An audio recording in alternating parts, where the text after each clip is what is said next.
Él fue presidente de México, nacido en 1783 en Tixtla, ahora estado de Guerrero. De familia pobre campesina, era mestizo con fuerte porcentaje de sangre negra, tuvo escasa instrucción y se dedicó a las actividades agrícolas y a la herrería. Comenzó su carrera militar a las órdenes de Galeana en 1810. Algunos datos curiosos sobre Vicente Guerrero.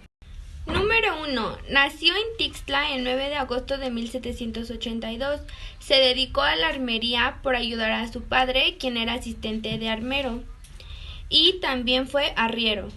Tras estallar la Guerra de Independencia, se unió a las filas de Morelos bajo las órdenes de Galeana. Tras la muerte de Morelos, continuó la lucha en el sur.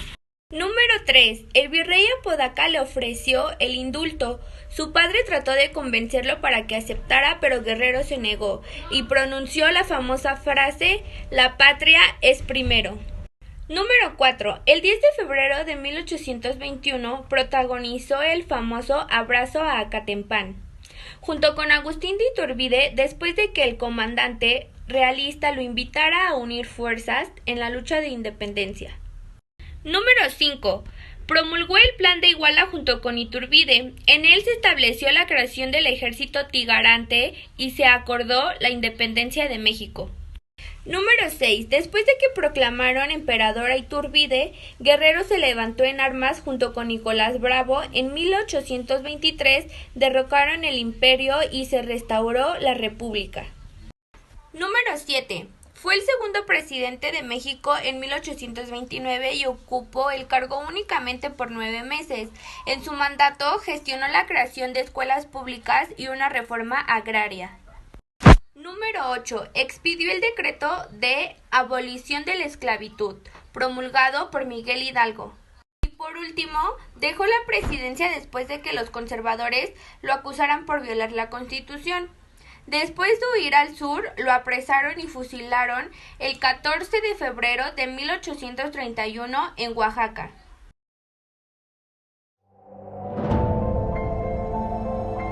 En el corazón de la Sierra del Sur, en el tranquilo pueblo de Tixtla, el 10 de agosto de 1782, nace y es bautizado Vicente Ramón Guerrero Saldaña.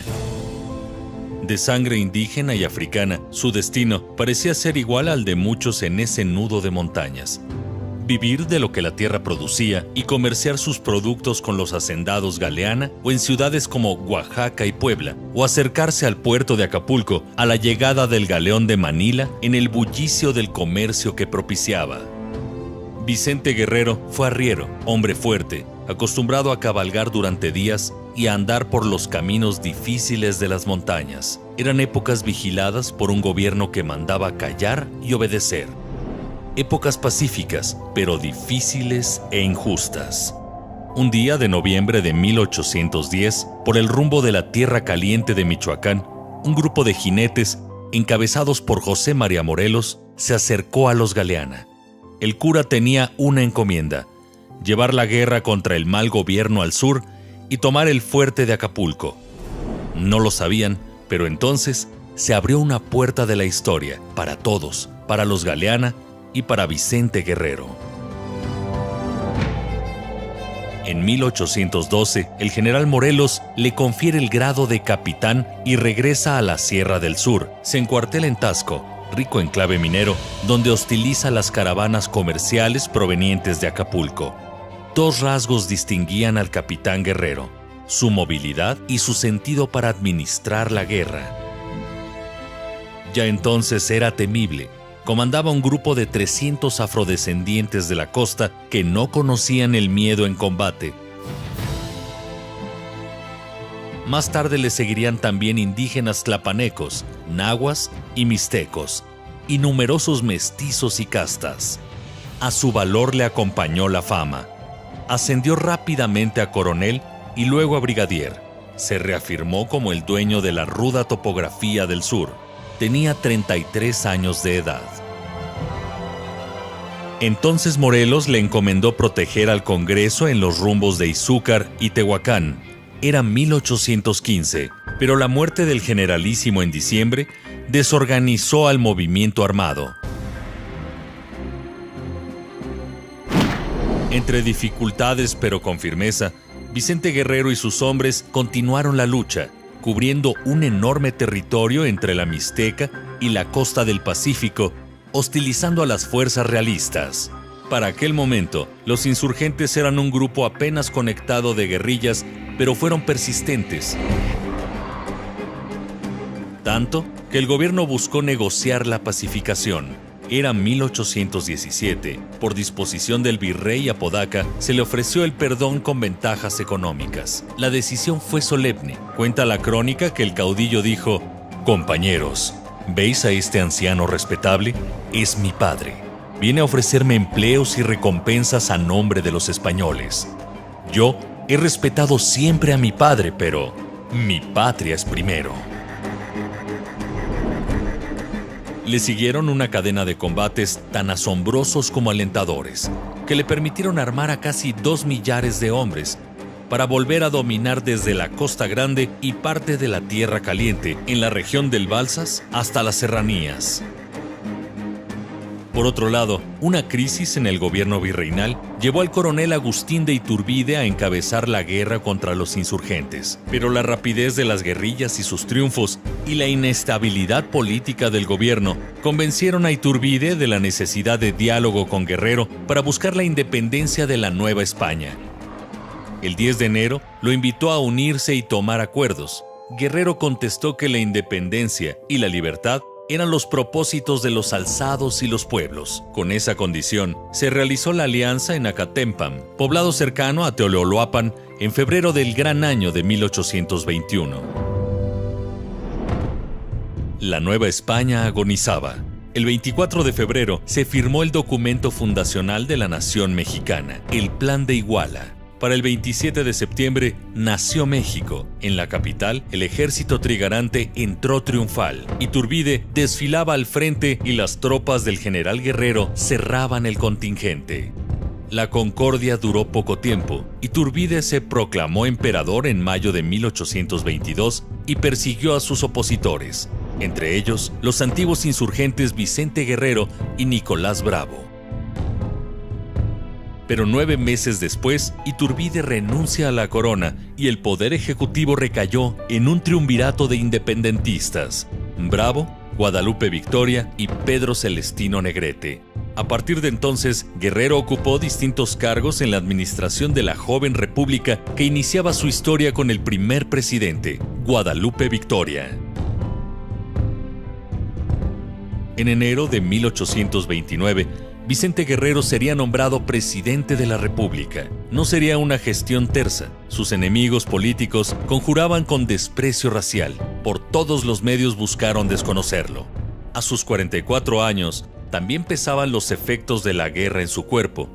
Su precario estado de salud y un nuevo levantamiento movieron al Congreso a declararlo imposibilitado para gobernar. El tenaz independentista no estuvo de acuerdo y regresó como rebelde a la geografía sureña. Esta vez su rebeldía sería combatida por el que fuera su enemigo de larga andanza, el antiguo realista José Gabriel de Armijo, y pronto también por su compañero Nicolás Bravo. Hubo entonces que buscar la derrota del admirado caudillo con malas artes. El gobierno del presidente Bustamante urdió para tenderle una trampa. Con vileza, lo aprendió el 10 de enero de 1831, exactamente 10 años después de que Iturbide lo hubiera invitado a consumar la independencia. Se llevó al prisionero a Oaxaca, donde se le hizo un juicio. Su peso político era muy importante, aún en la desgracia. Para evitar desórdenes populares, Guerrero fue trasladado al convento dominico de Cuilapan, donde fue ejecutado el 14 de febrero de 1831. De ahí, se le llevó a la capilla de Santo Domingo y fue sepultado en la ciudad de Oaxaca. Después, sus restos se trasladaron a la capital de la nación. Hoy descansa como benemérito de la patria en grado heroico en la columna de la Independencia de la Ciudad de México. Yo no conozco más causa que defender la libertad de mi patria, la soberanía de los estados y el respeto a las instituciones. Para sostener estos principios, desenvainaré mi espada y acabaré con gusto mi existencia. el último súbdito de la nación, Vicente Guerrero.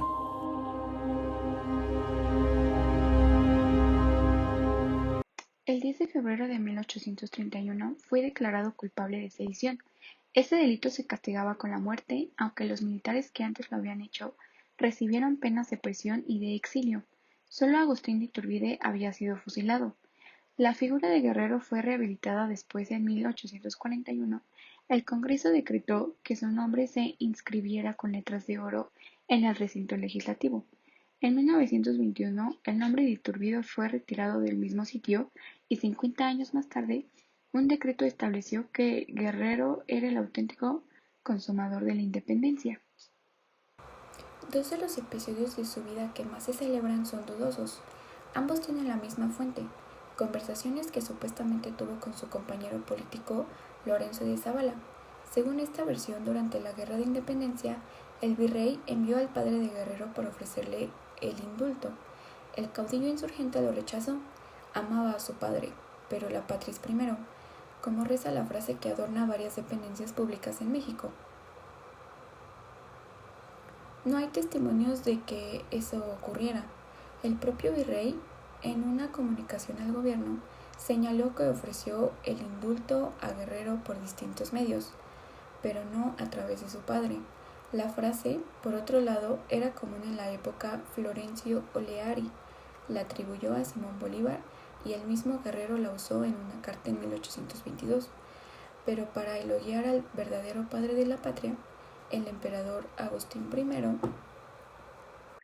La segunda tradición tiene que ver precisamente con Iturbide. En 1821 era el comandante virreinal encargado de pacificar la región controlada por Guerrero. En febrero, según la versión de Zavala, ambos caudillos se reunieron y se abrazaron en Acatempán para conseguir la independencia.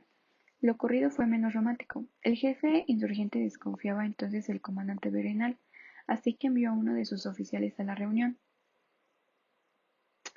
Estas tradiciones patrióticas no son exclusivas de México. En Europa y América se han elaborado relatos heroicos que no pueden comprobarse documentalmente.